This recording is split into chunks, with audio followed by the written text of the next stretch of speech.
Mga kababayan, kamusta po? Si Kamanong po, nagbabalik naman po muli para po magkomento po sa inyo dito po sa Tambayan Makabayan. Magandang umaga po muna sa inyo, tanghali, hapon, gabi at madaling araw po sa atin lahat. Sana po nasa maayos po tayong kalagayan, mga kababayan. Umpisa na po natin mga tambay. Excuse me po. Magkomentuhan na po tayo. Ito po, komentuhan po natin mga tambay. Ito pong katotohanan. Katotohanan po at real talk po mga tambay na talagang yung lahat halos ng ipinangako ni BBM na sinasabing maganda para sa mga Pilipino. Lalo-lalo po ang kakulangan po sa mga pabahay o bahay na po pwede pong itulong o malaking tulong po sa atin po, lalo-lalo po sa ating may hirap, ang sinasabing pabahay ng gobyerno. Pero sa kabila nun, yung sinasabi po't ipinagmamalaki ng gobyerno na 1 million pabahay sa loob ng isang taon at sinasabing matatapos daw ang kanyang termino na 6 na milyon pabahay o housing project ay matatapos, ay ito po ay malaking kalokohan at malaking pambubudol umano. Hanggang salita lang po ito, mga kababayan. Wala raw po itong katotohanan at mismong ang kanyang mga sekretaris ang nagsabi po, mga kababayan. Kasi po, saan po kasi napunta ang direksyon ng pamahalaan? Napunta po kasi ang direksyon nila, hindi naman po para tuparin ang kanilang mga pangako. Napunta po puro po sa pagplanuhan kung paano po sila magkakamal umano ng pera gamit ang korupsyon nila umano. Hindi kaya? Ito pa mga tambay. Umpisahan po natin ang katotohanan sa Senate po, mga kabayan. Ito po I think sa House of Representatives po mga tambay. Dito po sa ginagawang budget ng House of Representatives. At natanong po rito ang mga sekretary po, lalong-lalo po sa pabahay ni BBM. Umpisahan na po natin mga kababayan. When we came to the end, sabi ko, sino pong nag-set ng unrealistic target na yan in the first place? Nadatnan ko po yan na 6 million. No? Layunin po natin na magpapatayo ng 1 milyong pabahay kada taon hanggang matapos ang aking 6 na taong termino bilang Pangulo. Pinaliwanag ko po kay Presidente, Mr. Chair, na ito yung realistic at the same time, hindi rin po ito madaling ma-achieve. Kaya pa rin ba yung 1 million target per year? well, ang naumpisa na, lahat-lahat, I think na ground break is about 1.2 million na nasimulaan na. Kaya hindi na ho namin pinapaikot-ikot pa yung paliwanag. Kaya hindi namin tinamaan yung 6 million kasi hindi ho talaga realistic. Ang is only 300,000 comprised of all the modalities of the expanded 4PH. Sino pong nag-set ng unrealistic target na yan in the first place? Nakita niyo po mga tambay, yung sinasabi ni BBM na 1.2 groundbreaking. Pero ang katotohanan po, ang natatapos pa lang nila, mga kababayan, magtatatlong taon at mag-aapat na taon na po na termino ay nasa 300,000, mga kababayan. Ibig sabihin, napakalaki po ang pagkukulang. Yung 1 million na pabahay na target nila na magiging legasiya sana niya. Legasiya niya po ito eh. Yung 1 million target pabahay sa buong bansa. Mga kababayan, 3 taon na po. Nasa 3 taon na po siya mahigit. Si BBM ay nasa 300,000, mga kababayan. At malabo na pong matupad ang sinasabi niya na pabahay. Ito po ay malaki na pong pambubudol ito, umano. At napakalaki po ng binabudget po nila dyan, mga kabayan. At saan po napupunta ang binabudget nila, mga kabayan? At meron kasi, kahit po si Secretary Dizon ng DPWH, ay pinaliwanag niya po na ayon daw po sa Pangulo ay dapat daw po tigilan na nila ang korupsyon. Dapat daw po nilang tigilan ang korupsyon. Mismong sa bibig ni Secretary ng DPWH na Secretary Dizon ang nagsabi na sinasabi raw po ng Pangulo na lulubayan na nila o tigilan na nila ang pangungurakot, mga kababayan. Pakinggan po natin si Secretary Dizon. Ang sad po ng Pangulo, una, hintuan muna natin yung pagnanakaw kasi mukhang ginamit lang to para sa maanumalyang rason. At ikalawa, planuhin na natin ng mabuti. Kaya po ngayon, kami po nakikipag-usap na po ngayon sa DNR, sa UP, sa Project NOAA, sa iba't ibang mga tanyag na ahensya na dayuhan tulad ng ADB at World Bank at JICA para po maplano na natin mabuti. Hinto muna natin ang pagnanakaw. Ayon kay Pangulong Ferdinand Bongbong Marcos Jr., isang paalala para sa mga opisyal at mamamayan na maging tapat sa paglilingkod. Sa gitna ng mga isyung kinahaharap ng bansa, panawagan ito para sa pagbabago, disiplina at pananagutan sa pamahalaan. Ang sad po ng Pangulo, una, hintuan muna natin yung pagnanakaw. Matama, sabi ro ng Pangulo, hinto muna raw nila ang kanilang pagnanakaw. Ibig sabihin pala, alam pala ng Pangulo, lahat sila'y nagnanakaw. Hindi kaya? Dahil pinahihinto raw po ng Pangulo ang pagnanakaw daw po nila. Ayon po kay Secretary Dizon, mga tabay ng DPWH. Mahiya naman daw sila. Kaya pinahihinto na daw po nila ang pagnanakaw nila.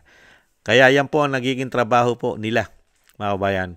Mga mahusay lang po magsalita at mangako, pero po ang ginagawang trabaho, kung paniniwalaan po natin si Secretary Dizon, ay puro pagnanakaw. Kaya nga pinatitigil muna ang pagnanakaw. Dahil 3 taon mahigit na pala silang nagnanakaw. Hindi kaya, mga kababayan? At ito po, mga tambay, lolobo na naman po ang utang ni Juan de la Cruz. Mga kababayan, ito kaya ay kasama sa nanakawin na naman. Dahil po lolobo na naman ang utang natin at expected po na aabuti na po ng 19.97 trillion. Mahigit 20, kulang-kulang na po na 20 trillion ang magiging utang po ng bansa. At syempre po, uutang na naman po sila para sa 2026. Ito po, mga kababayan, pakinggan po natin. Yan nyo at i-share nyo ito dahil balak na namang umutang ng pamahalaan. Nakaambang umutang ang Pilipinas ng halos 2.7 trillion pesos para mapunan ang fiscal deficit ng 1.6 trillion pesos para sa budget sa susunod na taon. Because kulang ang ating revenues para matugunan yung nasa budget natin. Again, yung utang na yan will make sure na makakarating, sustainable. Balak na namang umutang ng pamahalaan. Nakaambang umutang ang Pilipinas ng halos 2.7 trillion pesos para mapunan ang fiscal deficit ng 1.6 trillion pesos para sa budget sa susunod na taon. Because kulang. Yan, mga tambay, dagdag utang na naman po, 2.7 trillion. Ang utangin daw po nila para madagdagan ang kakulangan sa budget for 2026. Mga kababayan, napakalaki po, no? 2.7 trillion, mga kababayan. Pero pagka paniniwalaan natin si Secretary Dizon, kung hindi po titigil sila sa pagnanakaw, ay madidisgrasya na naman po ang 2.7 trillion. Kung hindi sila titigil. Dahil po pinatitigil na po yung pagnanakaw paano kung hindi tumigil? At syempre po, talamak na talamak po. Dahil wala pong kabusugan sila. Lalong-lalo po ang malalaking buhaya. Ay walang kabusugan po yan. Sinamahan pa ng mga baboy. Sinamahan pa ng mga aso na kumakain din po na suka yan. Hindi po ba? Nakita niyo po yung magkakasama ngayon? Buhaya, baboy, aso. Puro suga pa, umano. Hindi po ba? Sa pera ng taong bayan. Tapos, yung kanyang legasiya, di ba? Dahil nadisgrasya na po yung kanyang legasiya. Ano po yung legasiya niya? Yung flood control. Di ba? At ano pa yung legasiya niya? Babangon daw po tayo muli. Yung pala sila lang ang bumangon at nagkamal ng limpak-limpak na salapi. Hindi po ba? Yayaman daw po tayong lahat. Yung pala yayaman sila lang. Hindi po ba? Kaya dito po, mga tambay, una-una, huwag na po tayong umasa sa sinasabing pabahay. Kasi mismo sa Kongreso ay napaamin po sila. Sino po ang nagtatanong? Si Congressman Marcoleta po. Sino po? yung lahat po ng sinabi at pinangako at sinasabing naka-groundbreaking na raw po. Groundbreaking, ha? Groundbreaking pa lang, pero hindi pa natatapos. At ang natatapos pa lang nila, mag-aapat na taon na, ay 300,000 mahigit ang natatapos. 300,000. Samantalang ang target ay 1 million per year sa loob ng isang taon. 6 na milyon sa loob ng 6 na taon. Paano mo matatapos yan, mga tambay? 6 million ang target mo sa buong bansa. Nasa 300,000 ka pa lang. 3 taon ka na mahigit nanunungkulan. Sige nga, napakalaki pa na nga habulin mo. 5,700,000 pabahay. Kakayanin mo ba yan sa loob ng 2 taon na lang mahigit? Ang nakita namin mga Pilipino, ang kinaya nyong gawin, puro pagnanakaw. Real talk. Yan po ang nakita namin. Ang kinaya nyong gawin at talagang napakabilis yung nagawa at natapos ang pera ng taong bayan. Pinagtulong-tulungan nyo umano na ito'y nakawin at ikurap. Di mo ba? At pati ang utang na ginagawa nyo ay nadisgrasya pa. Napunta rin yata ang karamihan sa inyo, mga kababayan. Kaya po, mahuhuli mo rin sila sa sarili nilang mga bibig eh. Diba? Masisilo mo. Mahuhuli mo itong mga tao na ito sa kanilang mga pananalita. Hindi po ba? Katulad po ni Secretary Dizon.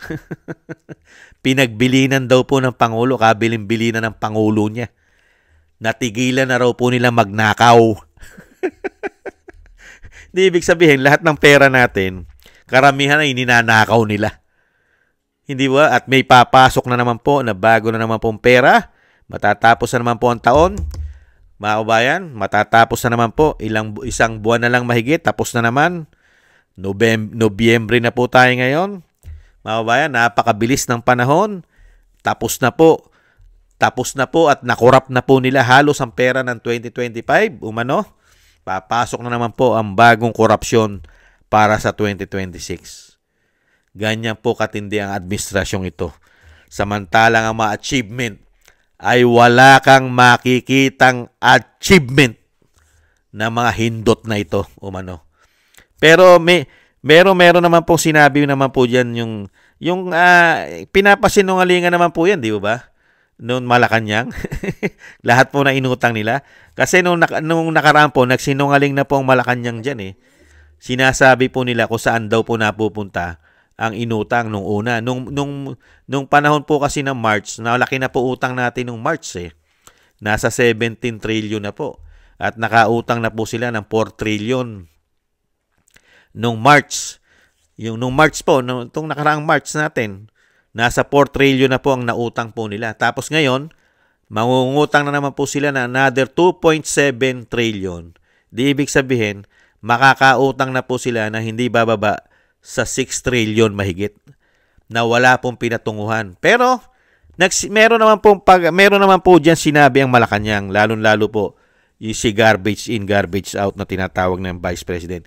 Kung saan daw po napupunta ang mga inutang natin. Ibalik tanaw po natin ulit ang ipinagmamalaki nila na mga inutang nila umano. Ito po, mga kabayan, ibalik tanaw natin. Mr. President.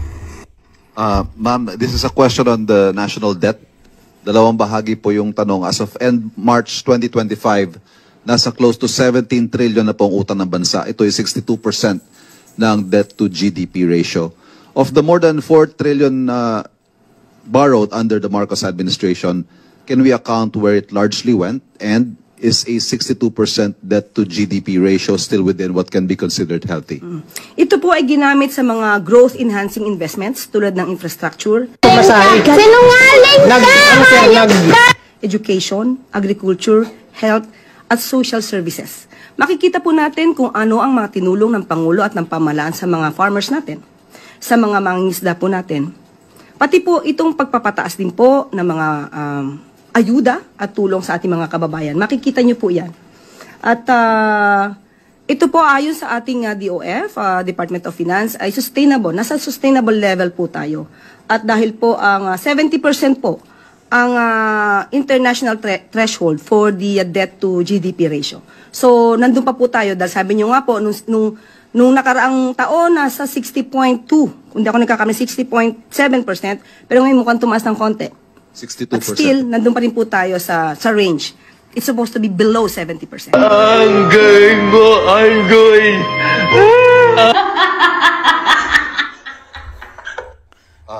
Yan po mga tambay, pinaliwanag naman po ng Malacanang sa pangunguna po ni Garbage In, Garbage Out, kung saan daw po napupunta ang mga inutang daw po nila, mga kabayan. May katotohanan po ba yon? Nakita naman po natin, dire-diretso po ang pag-utang nila. 4 trillion na po ang inutang nila nung Marso. Ngayon naman po, dadagdagan na naman ng 2.7 trillion para po sa 2026. At patuloy pa rin po yan na lalaki at lalaki po ang uutangin nila dahil wala pong pumapasok na malalaking pera sa bansa at walang malalaking investor. Hindi po ba? Bagsak ang ating ekonomiya, pati ang ating Philippine stock ay nawawala po. Nalulugi na po ang Philippine stock po natin na hindi bababa sa trilyon noong mga nakaraang balita. Trilyon na rin po ang nalulugi at umaalis din po sa Philippine stock. Unbelievable. Hindi ba? Nakita nyo po? Yung sinasabing pinaggagamitan ng inuutang ay number 1 ay mga proyekto, pero yung mga proyekto ay hindi naman po totoo. Katulad po ng pabahay. Nasaan po ang sinasabing ginagamitan ng inuutang ay number 1 ay mga proyekto? Bakit 300,000 lang ang natatapos? At nakapagbenta pa sila ng ginto na hindi bababa sa 30 tons, 30 toneladang ginto ang nawawala at hindi maipaliwanag kung saan binenta at magkano pinagbilan. Napakahirap pong computein. Hindi ko na po kayang computein ang pinagbilan yan kung gaano na po kamahal ang ginto ngayon. Mahal na po ang ginto. Napakahirap pong computein yan. Mahina po sa mathematics si Kamanong. Lalo-lalo po pagka kukomputein ay 30 tons. 1 tonelada napakabigat po niyan, di ba? How many kilos yan na ginto? Di ba? Ang 1 tonelada ay nasa 10,000 kilo po yata yan kung hindi nagkakamali, di ba? Ilang libo yan ang 1 tonelada. Masisira na ulo mo diyan kaka-compute kung magkano pinagbilan nila yan. Hindi po ba? At syempre yung pera sa PhilHealth, nakuhanan din nila ng hindi bababa sa 60 billion pero ang target nila doon ay 89 billion. Tapos pinatay nila ang PhilHealth. Hindi nila binigyan ng subsidy. Nakita nyo po, walang subsidy. Pinakailaman din po nila ang GSIS, SSS, PDIC o yung PDIC. Di ba? Pinakailaman din po nila yan. At meron pa rin silang issue sa Lotto. At may issue rin sila sa Maharlika Investment Fund. Hindi natin alam kung kumikita ba yan o pinagparti-partihan na nila yan. Umano. Hindi po ba? At syempre, lalong-lalo na yung ginagawa nilang budgeting. Di po ba? Mula noong 2023 hanggang 2025 ay may issue na po na korupsyon. Lalong-lalo po yung 241 billion na naisingit nila. Dito po sa ginawa nila sa Bicameral Conference Committee Report. Lalong-lalo po yung nasa small committee na mga miyembro dyan. Hindi po ba mga kabayan? Nakita niyo po mga kagagawan at katarantaduhan na ginagawa ng mga taong ito? Kaya nga lang po, tayo po ang nagdurusa. Bakit po? Wala pong umaaksyon eh.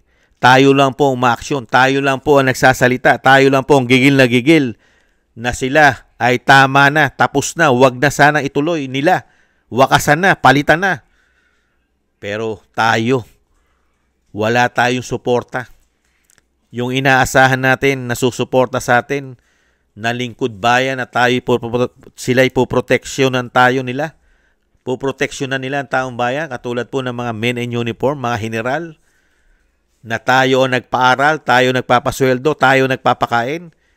Pero ang suporta nila ay nasa mga magnanakaw umano. Trilyon-trilyon na ang ninanakaw, daan-daang bilyon na ninanakaw. Ang mga pangako hindi naman natupad. Ang mga promises ay nanatili pong promise at naipako po ng naipako sa mga kokote nila umano. Hindi po ba?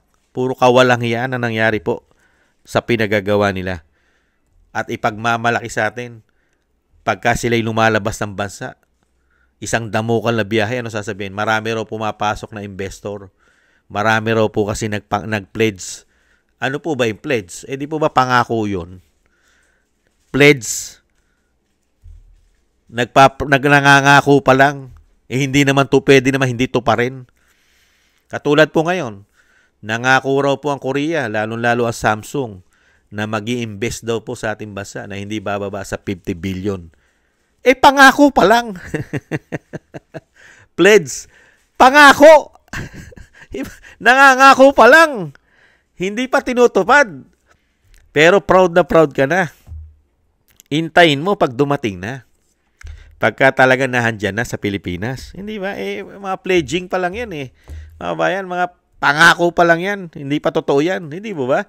Dahil mismo ang Korea nagsabi na ang Pilipinas ay corrupt. Hindi ba? Kaya nga hindi tayo pinautang niyan Dahil yung mga ipauutang sa atin, baka daw i-corrupt dahil taxpayer money ng kanilang bansa yon. Tapos ibibigay sa corrupt na bansa. Kaya nga, di ba? Ni-withdraw nila yung ipauutang sa atin ng Korea, ng South Korea. Pero ngayon, mag-i-invest daw po. Madali pong mangako. Pero ang mahirap to pa rin. Di ba? Pangangakuan ka lang kasi nahandong ka sa bansa nila. Di ba? Nahandong ka sa bansa nila Di ba? Pwede silang mangako ng mangako. Di ba? Kung yung Pangulo nga, napakaraming pinangako sa Pilipino, tinupad ba? May natubad ba sa mga pangako niya? Di ganun din ang Korea. At yung mga bansa na pinuntahan niya, nangako sa kanya, tinupad ba? Di ba hindi? Ganun din yun. Yung ginawa ni BBM na puro pangako sa Pilipino na napakaganda, pati nga kuryente, aayusin niya. Di ba? Pabahay. Tapos napakaraming build better more na sinasabi niya. Magandang kinabukasan, magandang buhay para sa mga Pilipino. Murang bilihin, abot kaya ang halaga. Di ba puro pangako rin yan? Na wala naman natupad. Ganon din po yung ibang bansa. Pwede rin siyang pangakuan. Pwede rin siyang budulin. Di ba? Kamukha ng ginawa sa ating mga Pilipino. Isang damukal na pangako ay ibinigay sa atin nung kampanyahan. May natupad ba? Katulad nitong pabahay, natupad ba? 300,000 pa lang. Mag-aapat na taon na, dapat 4 na milyon. Hindi mo ba? Walang natutupad. Kaya po yung sinasabi po na pinababango ang Pangulo na mayroong pumapasok na investment o investor, nasaan? Totoo ba? Nangyari na ba? O puro pledging pa lang? Hindi po ba? Yan po ang katotohanan, mga kabayan. Kaya lang po nakakalungkot. Wala pong tayong nakukuhang suporta sa mga men in uniform. Nakakalungkot lang po. Pati po ang simbahan, hindi po natin nakikita na nagre-react at pinapangalanan at pinay-step down na ang Pangulo. Lalong-lalo po ang grupo ng makakaliwa. Never nilang gawin yan. Dahil unang-una, sila nakikinabang dyan. Dahil po lahat po sila ngayon ay nagkaroon po ng kapangyarihan sa administrasyong ito. Hindi po ba? Maraming salamat po mga tambay. Napakamalas po ang inabot natin sa mga taong napakasinungaling. Ubod ng mga sinungaling umano ng mga taong ito. Maraming salamat po sa nagusto po ng ating Tambayang Makabayan sa YouTube at TikTok. At ganun din po sa mga subscribers po natin. Thank you po sa mga nagbibigay po ng tulong. Maraming salamat po. Shoutout po sa inyo lahat. At sa mga nagko-comment, like, share, and subscribe, maraming salamat din po. At manalangin po tayo at magdasal na ang ating bansa po ay mawala na po. Matapos na po.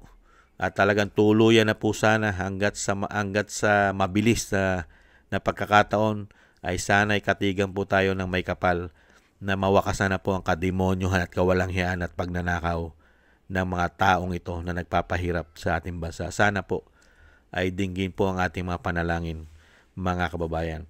At ganoon din po ang ating panalangin at dasal na maingatan po ang pamilya Duterte, ang ating Vice President at ang dating Pangulong Duterte na madugtungan pa po ang kanyang buhay at kalakasan at mailayo po sila sa kapahamakan.